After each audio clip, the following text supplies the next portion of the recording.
Disclaimer. This video might upset a lot of people, especially if you've gone through sexual abuse as a child. This video was not made to make light of such a person's struggle, nor was it done to invalidate their trauma. This video is solely showing what I came across during my research of NAMBLA. Do you know that almost half of the population in the United States has been sexually molested as a child? The United States has a population of 334 million people, and half of that population were SA'd as children. And here's the scary part that keeps me awake at night. These are the numbers we know of, meaning the actual realistic number could be more. And despite these alarming figures, there is one group that not only does this act, glorifies it, but they're actually fighting to pass legislation that makes it not a crime to SA children. And chances are, if care isn't taken, they'll win.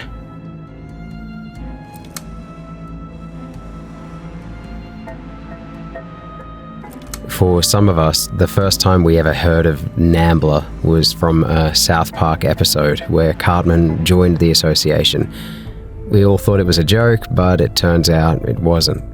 NAMBLA does exist, and it doesn't stand for North American Marlon Brando lookalikes. Instead, it means the North American Man-Boy Love Association.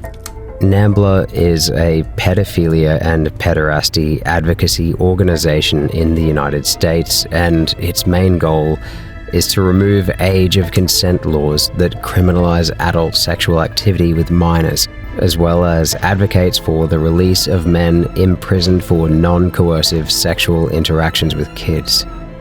Honestly, this video will either make this channel or destroy this channel, as this is a very sensitive topic, but anyway, I'd rather tell the truth than hide it. NAMBLA was founded in 1978 by David Thorstad and Thomas Reeves. There may have been other co-founders, but because of the secrecy surrounding NAMBLA, it is difficult to obtain specifics about how they began. During the first years, they associated themselves with the LGBT community for 15 years. They too, just like LGBT, wanted to be allowed to love whoever they wanted.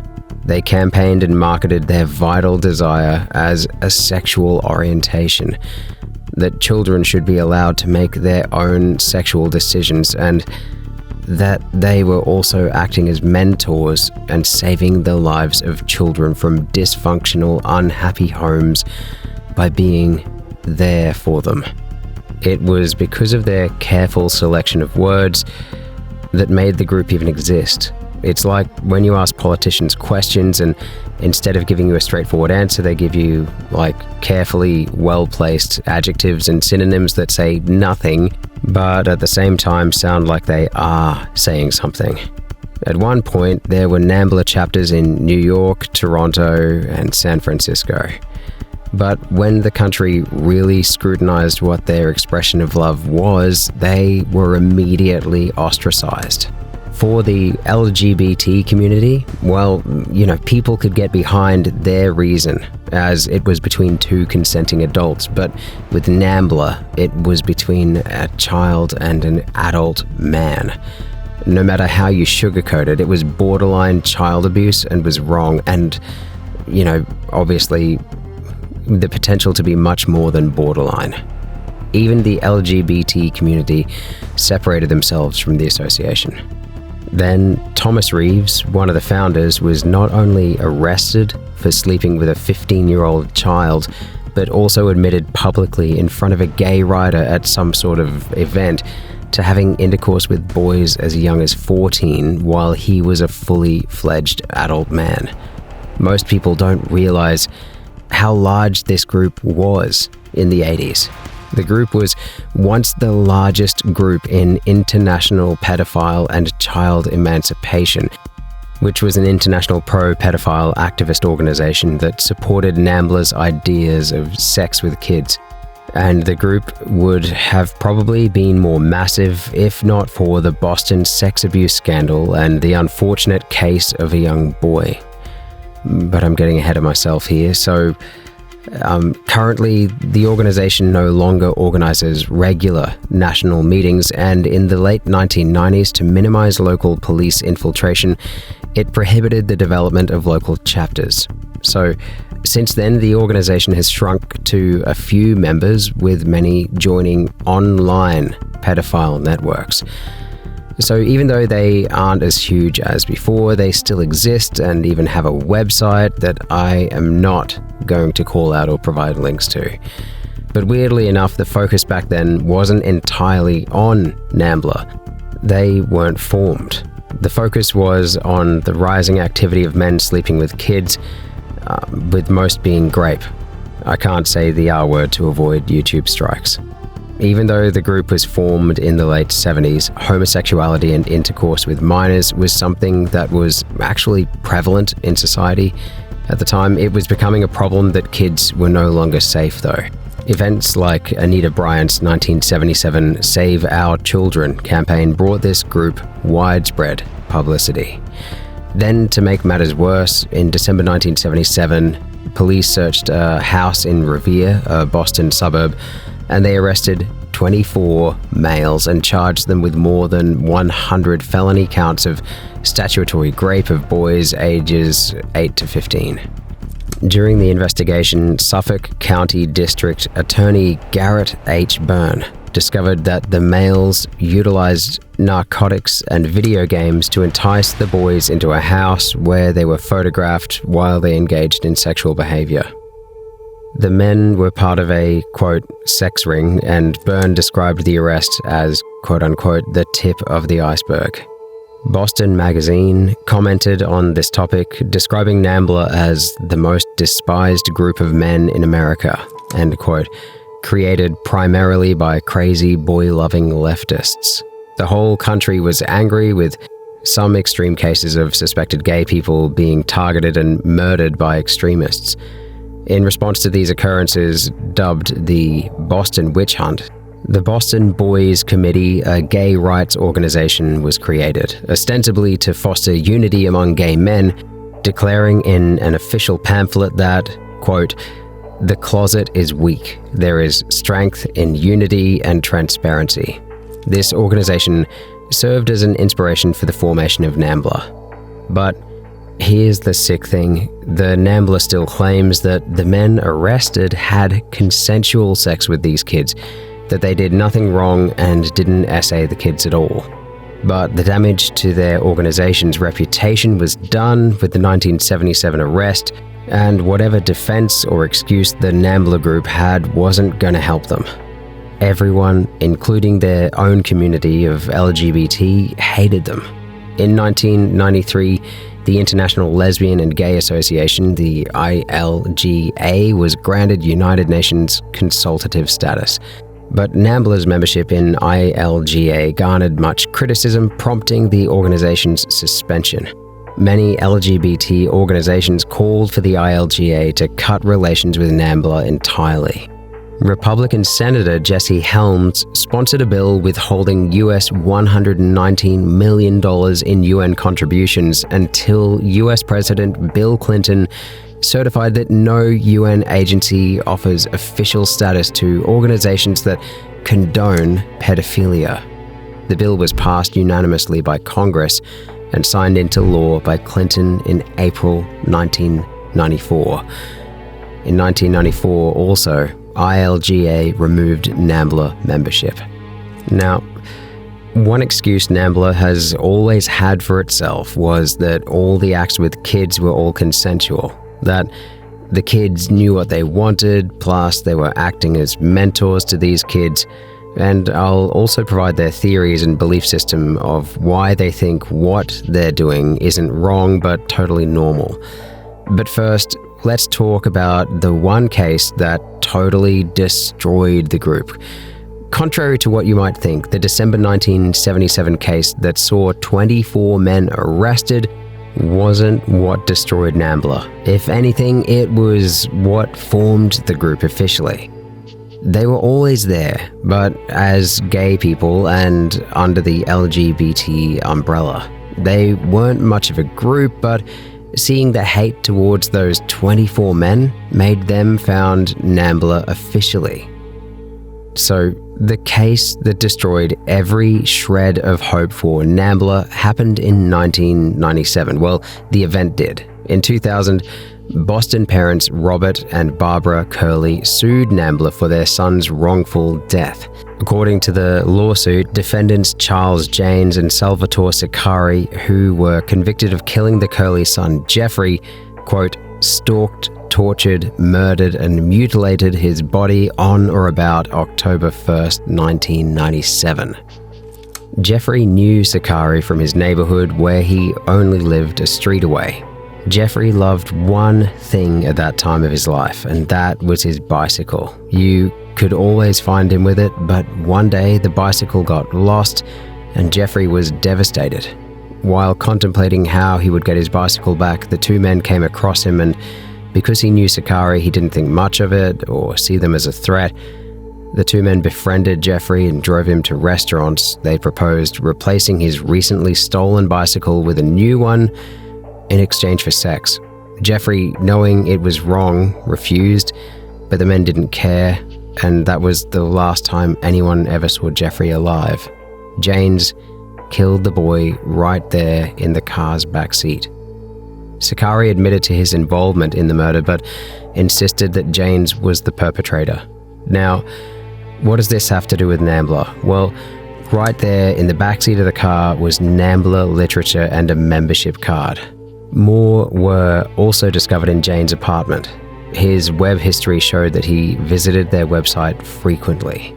The parents charged that, quote, NAMBLA serves as a conduit for an underground network of pedophiles in the United States who use their NAMBLA association and contacts therein and the internet to obtain and promote pedophile activity.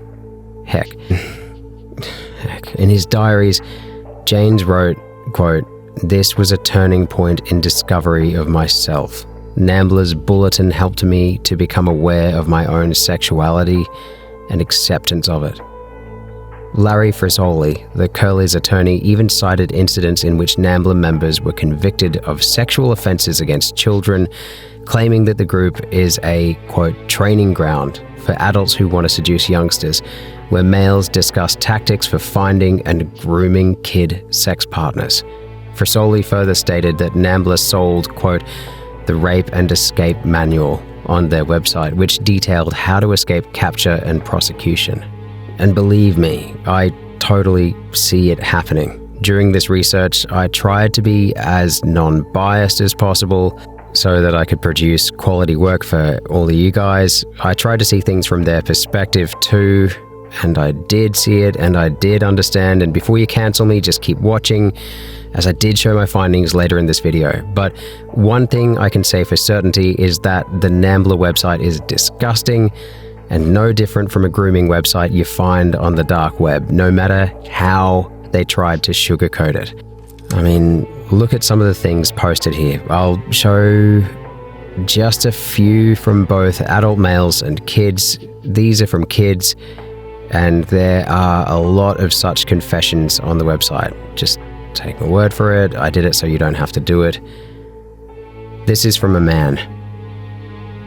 I mean, there's a reason why even terrorist organizations have media houses and outlets. They do this because they can share and influence people to their cause.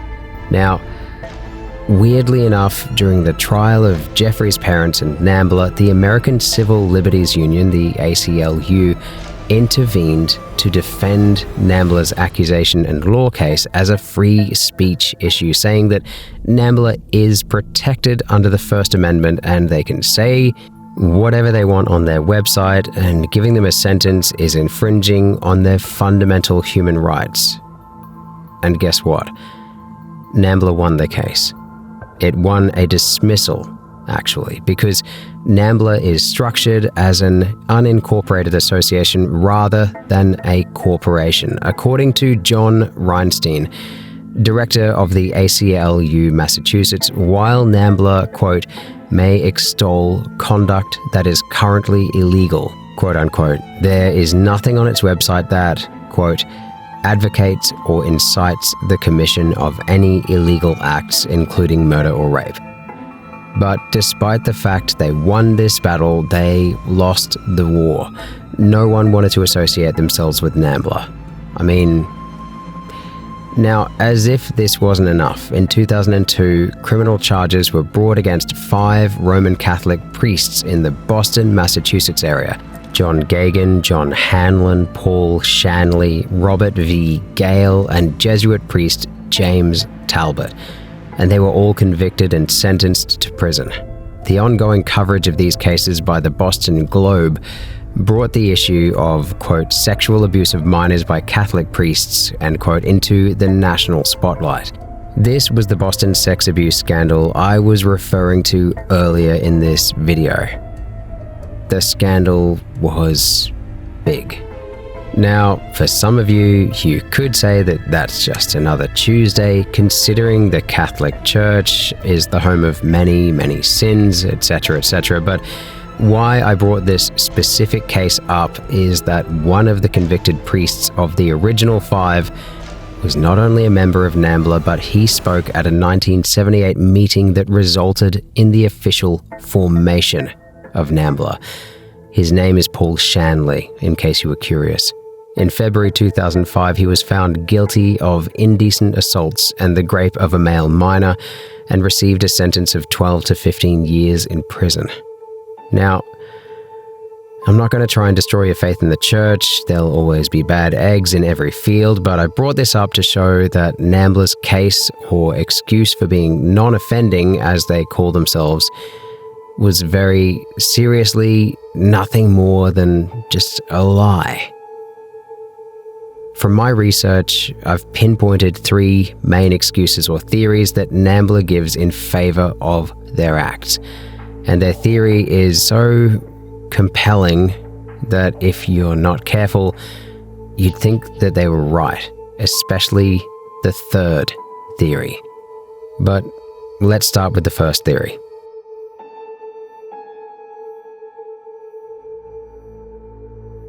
Actually, first, a story. So I was chatting with a group of friends in a group chat, and we were discussing the hate that the latest Assassin's game was getting.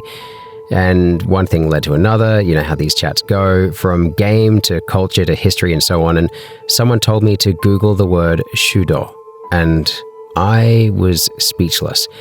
Wikipedia added some images and art that paint quite a picture.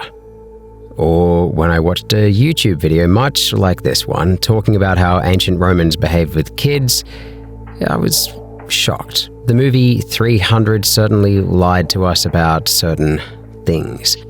So basically, humanity's been doing this for quite a while, and it wasn't looked at back then as sexual abuse.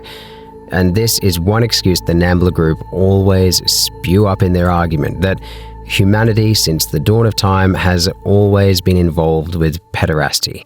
Pederasty refers to, by the way, a consensual sexual relationship between an adult man and a boy.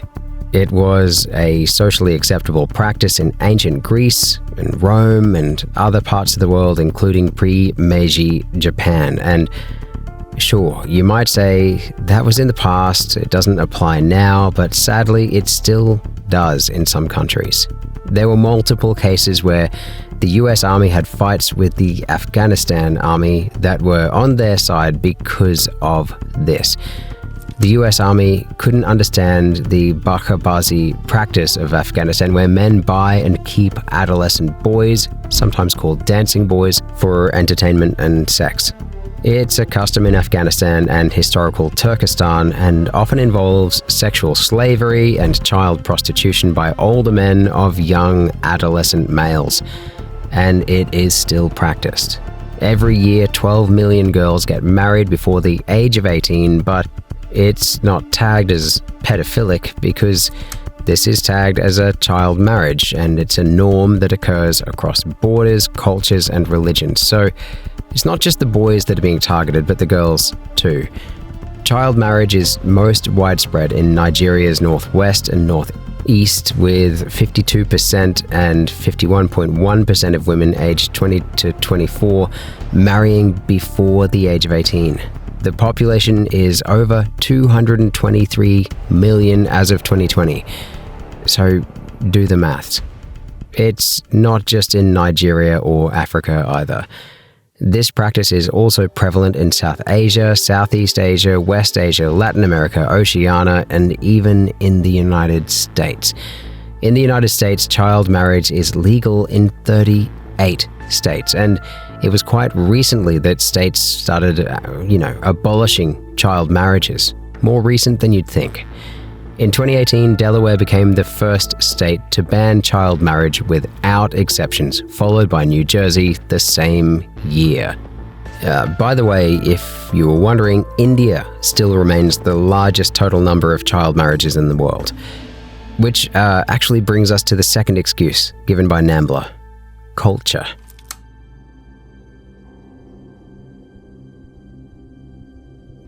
If countries like India can accept this union and understand it, why can't the Americans adopt said culture? And one of their notions is that they provide a safe space for the kids by providing for these kids, saving them, and acting as a mentor, which is one of the reasons why kids are married off. Parents who can't take care of their children tend to marry their daughters off to rich men who would cater for these girls. Some factors that encourage child marriages include poverty, bride price, dowries, cultural traditions, religious and social pressures, religious customs, fear of the child remaining unmarried into adulthood, illiteracy, and women's perceived inability to work. There are also some things like kids should marry early so they won't give in to lust or sexual promiscuity, and I'm like, how does marrying each other prevent one from lust? Because said man still ends up marrying 3 wives, and isn't that kind of at least a bit based on lust? But it's their culture, and I can't tell them what to do, which is exactly what NAMBLA wants. A culture that supports pederasty, and a culture that no one can tell them what to do. They want to create such culture or adopt such a culture and make it the norm. By this time, I was already disgusted and ready to call it quits with this whole thing.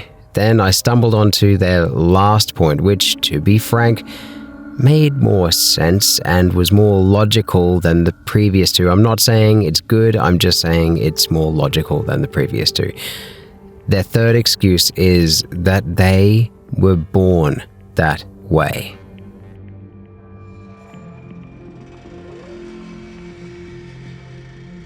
Pedophilia is classified as a paraphilic disorder and is characterized as a mental health problem in which an adult has a strong sexual attraction to prepubescent children, and is characterized as a mental health problem in which an adult has a strong sexual attraction to prepubescent children.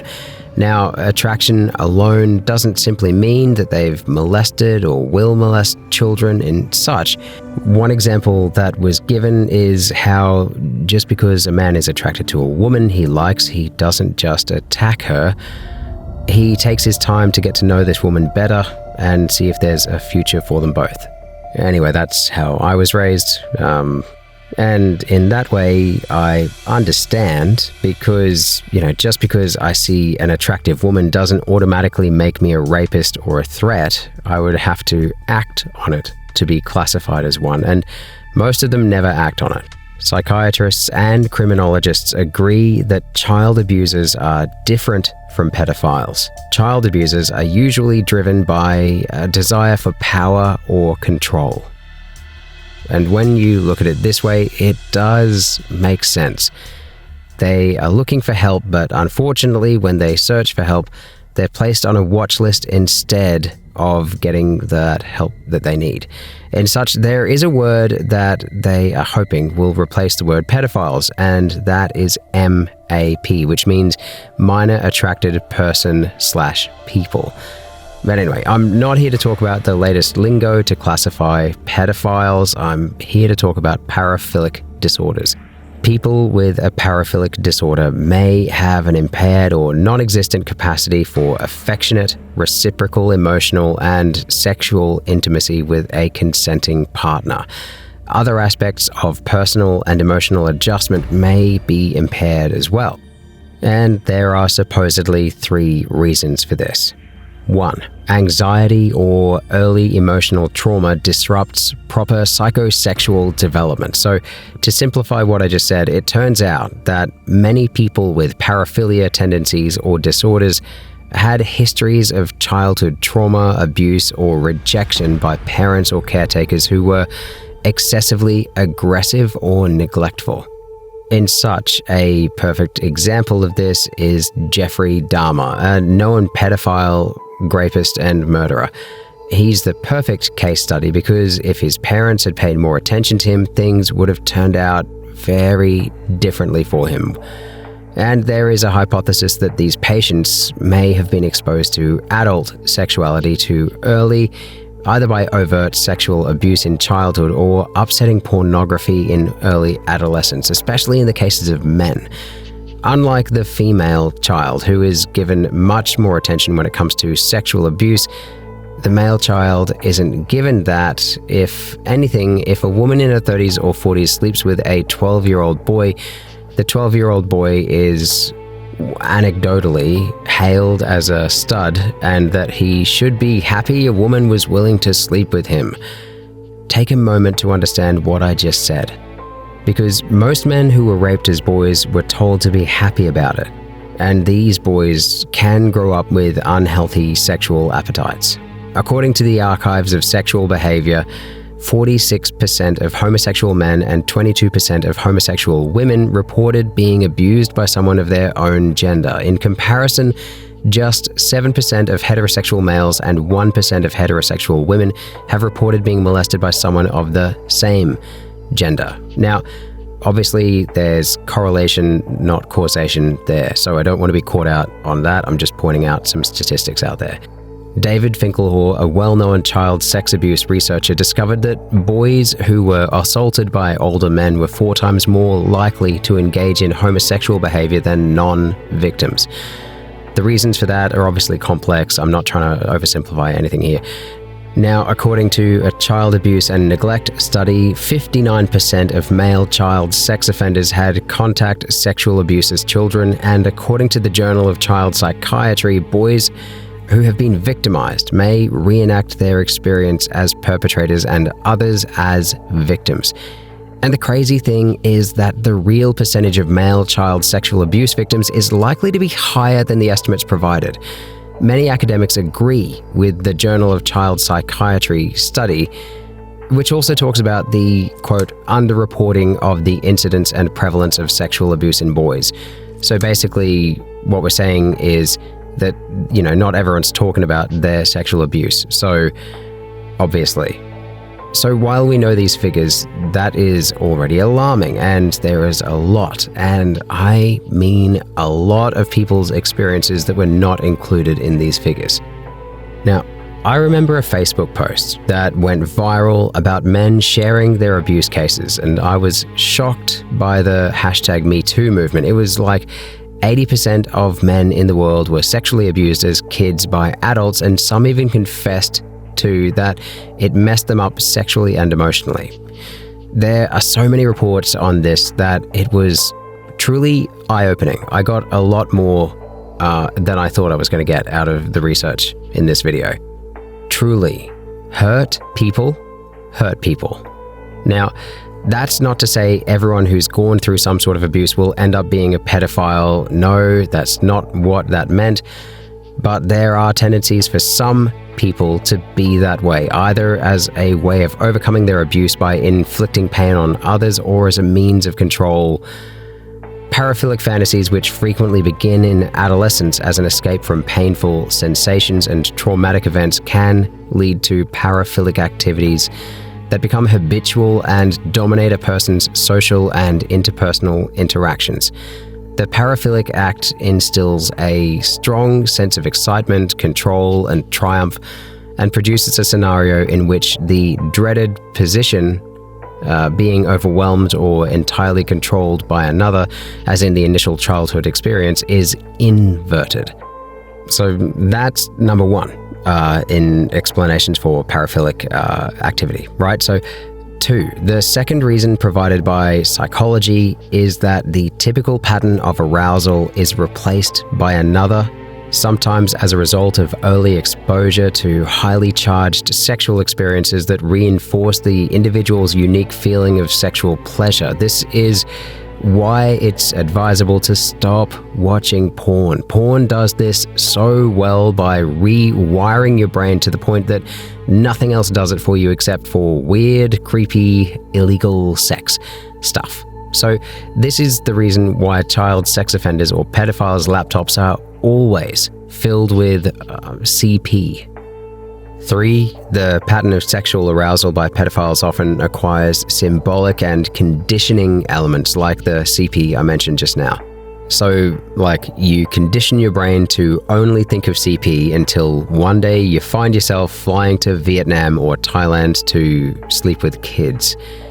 And in today's world, I believe the internet has a lot to do with it. I mean, many of them have a significant porn addiction, and when conventional porn fails to satisfy them, they turn to more depraved material such as bestiality and CP. They eventually become accustomed to it, and when a minor approaches them, they're at ease and desperate enough to accept the bait. All they see are bodies that are available for their enjoyment. It eventually moves from viewing to acting out, which is why this deviant hobby starts to run the risk of becoming a true physical crime in the late 30s. If a man in his late 20s continues to click on pornographic links labeled teen despite the fact that the girls are 19 years old, he will eventually become a 50-year-old man who is still addicted to the teen category. Almost every pedophile captured admits they have gotten into CP, as in they weren't always into it. That being said, it is debatable whether these 3 psychodynamic processes are responsible for all paraphilic development. Psychologists, neurologists, and basically everyone that deals in the behavioral and brain field are still researching and working on finding links, so that by finding the root cause, they can fix the problem before it even becomes a problem. But one thing everyone agrees on is that pedophilia is a mental illness. It is a mental condition just like any other, and it should be treated as such. And unfortunately, if they don't have access to adequate care, they will succumb to their disorder, which will lead to them abusing children. That's what a doctor saw in Germany and established a practice where people with pedophile tendencies could reach out and the doctor would help them. I personally think pedophilia is the #1 public health concern in the United States based on what I've read. I obviously don't live there, but no one's willing to give it the attention it deserves. Almost half of the population in the United States has been sexually molested as a child. Think about that. Remember, these are the ones we know of. One of the most prevalent signs of PTSD caused by childhood trauma is the child blacking out, and it doesn't usually become apparent until later in life. The brain safeguards the person's mental state and begins to release it when it believes the person is capable of viewing the trauma. Some people never remember being sexually assaulted as youngsters, so the trauma exits the body in different ways, like becoming serial killers or committing suicide. Some of them even becoming priests, and when left alone with a child, they continue the pattern. So we're left wondering how much more we could learn about pedophilia and how more victims could have been prevented if these people had sought therapy and services for their mental condition, just like we have with AA. So with these 3 points of history, culture, and psychology, does that mean NAMBLA has a point? Should they be allowed to carry out their sexual wishes, seeing as humanity has always done that? Could we be wrong about NAMBLA? The answer to my question is no, in all caps. First of all, what NAMBLA wants no matter how they try to sugarcoat it with letters from boys wanting to have sex with men, or with the word mentor thrown around, or with whatever words they can conjure up. NAMBLA's main goal to just be allowed to have sex with boys discredits them. Their claim of letting boys choose who they want to have sex with is just ludicrous. Should we let kids drive too before the appropriate age? Should we let them work and pay rent as young children? And that's the thing about NAMBLA. They only pick the part of history, culture, and psychology that suits their narrative and then throw away the rest that raises an eyebrow. Sure, men were sleeping with kids in ancient Greece, but guess what? By Greek standards back then, puberty was seen as a sign of adulthood. Like, that was their unit of measurement, only that it was wrong, but even back then, those kids were seen as adults. So that automatically makes it different, right? Just like how the age of 18 is seen as the age of consent for most countries now, in ancient Greece, a girl having her first period meant she was now a woman, an adult. And a boy reaching 14 or 16 was also seen as an adult. So, indirectly and according to their law, they were having sex with consenting younger adults, and not necessarily children as we see it. A part that the NAMBLA obviously threw out. They won't tell you these social norms because it also contradicts them entirely. Sure, kids were married off to kings and queens, but that was done to form alliances between kingdoms, and even the adult wouldn't have sex with the child until the girl got her first period, insinuating that she was now an adult because she could get pregnant and give birth to an heir for the king, etc., even though she was just like maybe 14, right? This was their unit of measurement. Of course, we now know how wrong their thinking was, but back then they thought they were right. And guess what? Any man back then who had raped a child not considered an adult faced the full wrath of whatever law was in place. Again, something NAMBLA left out to be allowed to do their sickening act. Now, David Thorstad, one of the founders, claims that there is a natural and indisputable link between homosexuality and pedophilia. He expresses dissatisfaction that the homosexual rights movement has abandoned pedophilia. Thorstad writes, "Boy lovers were part of the LGBT movement from the start, and their presence was allowed. Gay youth organizations invited parents to attend their dances. There was a sense of tolerance, even excitement in learning the diverse lifestyles within the gay and lesbian community." The first edition of Gay Community News, released in 1979, included a statement to the gay liberation movement on the issue of man/boy love, which challenged the movement to return to a vision of sexual liberation. The organization maintained that, quote, "The ultimate goal of gay liberation is the achievement of sexual freedom for all, not just equal rights for, quote, lesbian and gay men, but also freedom of sexual expression for young people and children." So this is their true goal, and they're not hiding it. And it's their way of thinking that sickens and baffles me. Some homosexual men still believe that an adult who has same-sex encounters with someone under the legal age of consent is doing the child a favor by assisting in bringing him or her out. This is not pedophilia, according to this line of thought. Pedophilia only applies to little children. Instead, adult youth sex is regarded as a significant component of LGBT culture.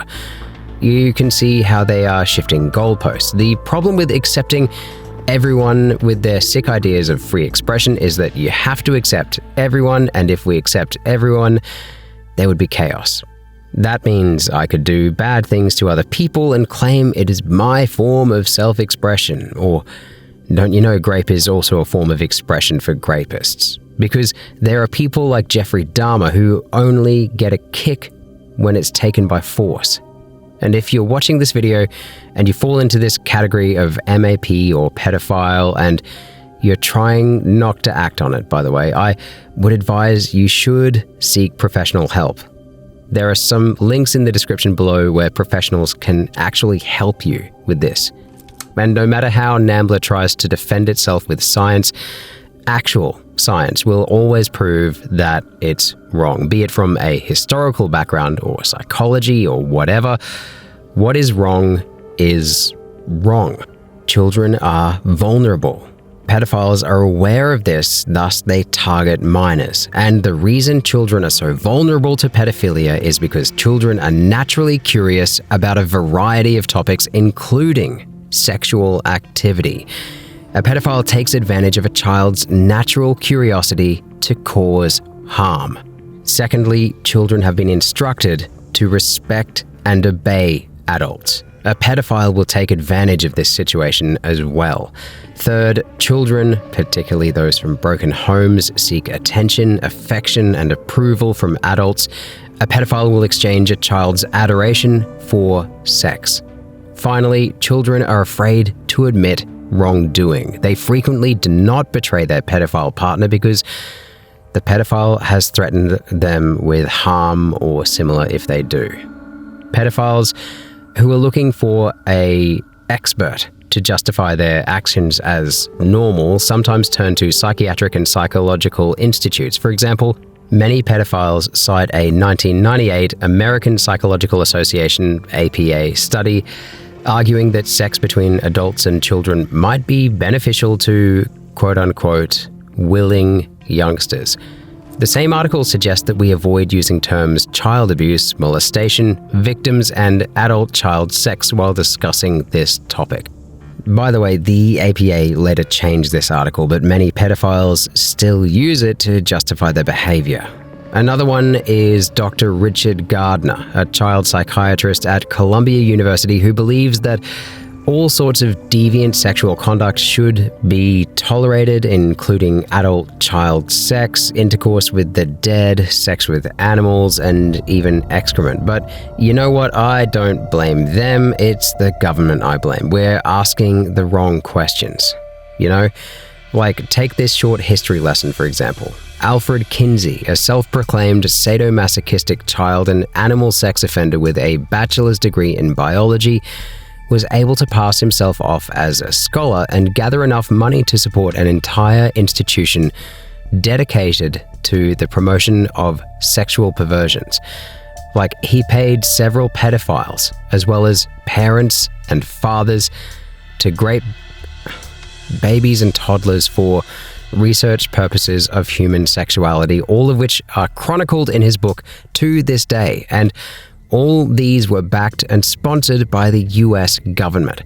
Kinsey Institute still exists today as a, quote, renowned and groundbreaking college institution. And guess what? Its doctrine has always encouraged sexual aberrations like child sexual abuse and pedophilia, attempting to normalize them within society. The Kinsey Institute fueled the campaign for NAMBLA, which was established in the United States shortly after. They were also close to Kinsey and John Money, another fake, quote-unquote, scholar. John was a pioneer in the United States in conducting horrific human experiments on children for transgender, quote, research and surgery. It's remarkable that he was a child sex offender who freely committed crimes against youngsters. The Kinsey Institute has maintained close ties with some US political figures. Hugh Hefner is also implicated in this legacy, quote-unquote. Having close contact with Kinsey and boldly claiming to be a pioneer in both pornography and child pornography. It's interesting to see that several of these men lived their lives in the United States with seemingly great social status, plenty of money, and no legal problems. I'm just saying. Then again, the people who are meant to persecute these groups also partake in these pedophilic acts. From Epstein Island to Diddy's party. It will always be there. And I guess that's why groups like NAMBLA will always exist. Call me cynical. By the way, we did a deep dive video on Epstein Island, and you should watch how close to 60%, if not more, of these prominent men were on this island. And by being on the island, I mean partaking in sex trafficking. And when you think about it, that's why groups like NAMBLA exist. After all, if your family does not sell you, strangers will not buy you, and the US government is not willing to give up their fetish or NAMBLA.